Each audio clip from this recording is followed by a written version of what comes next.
गांव के बाहर एक वीरान हवेली थी जिसे लोग शापित महल कहते थे। वहां से हर रात चीखें सुनाई देती थीं और लोग कहते थे कि उस हवेली में आत्माओं का वास है। कोई भी वहां जाने की हिम्मत नहीं करता था, लेकिन साध्वी ईशा जो गांव में हाल ही में आई थी, इस रहस्य को सुलझाने का निश्चय करती है। वह एक ज्ञानी और साहसी महिला थी जिनकी आंखों में गहराई और शब्दों में ताकत थी। गांव वालों ने ईशा को मना किया, माता जी वहाँ मत जाइए, जो भी गया कभी वापस नहीं आया। साध्वी मुस्कुराई और बोली, डर सत्य को छिपाने का सबसे बड़ा आवरण है। सत्य की खोज में मैं हर खतरा उठाने को तैयार हूँ। साध्वी ने अपने त्रिशूल और एक दीपक के साथ हवेली में प्रवेश किया।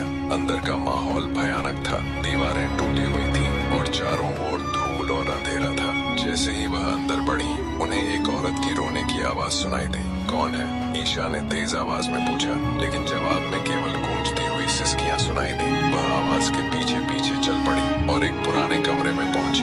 वहां उन्होंने एक परछाई देखी जो खिड़की के पास खड़ी थी। वह परछाई असल में एक युवती नंदिनी की आत्मा थी। उसकी आंखों में दर्द और क्रोध था। उसने ईशा से कहा, मैं इस हवेली में फंसी हूँ, मेरी आत्मा को मुक्ति चाहिए। ईशा ने पूछा, तुम यहाँ क्यों हो? तुम्हें क्या बांधे हुए है? नंदिनी ने अपनी दर्द भरी कहानी सुनाई। हवेली के मालिक ठाकुर रणवीर सिंह ने उसे धोखा देकर इस हवेली में बंद कर दिया था। उसने वर्षों तक यातनाएं झेली और अंत में उसने खुद को खत्म कर लिया। उसकी आत्मा तब से न्याय की प्रतीक्षा कर रही थी।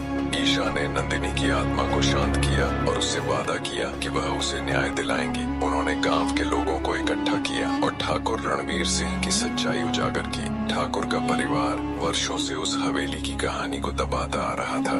गांव वालों ने मिलकर उस हवेली को शुद्ध किया और नंदिनी के लिए एक पूजा का आयोजन किया। साध्वी ने मंत्रों के माध्यम से उसकी आत्मा को शांति दी। नंदिनी की आत्मा अंततः मुक्त हो गई। हवेली अब वीरान नहीं थी, बल्कि वहाँ एक मंदिर बना दिया गया। साध्वी ईशा ने गांव को भय और अंधविश्वास से बाहर निकालकर सच्चाई का मार्ग दिखाया।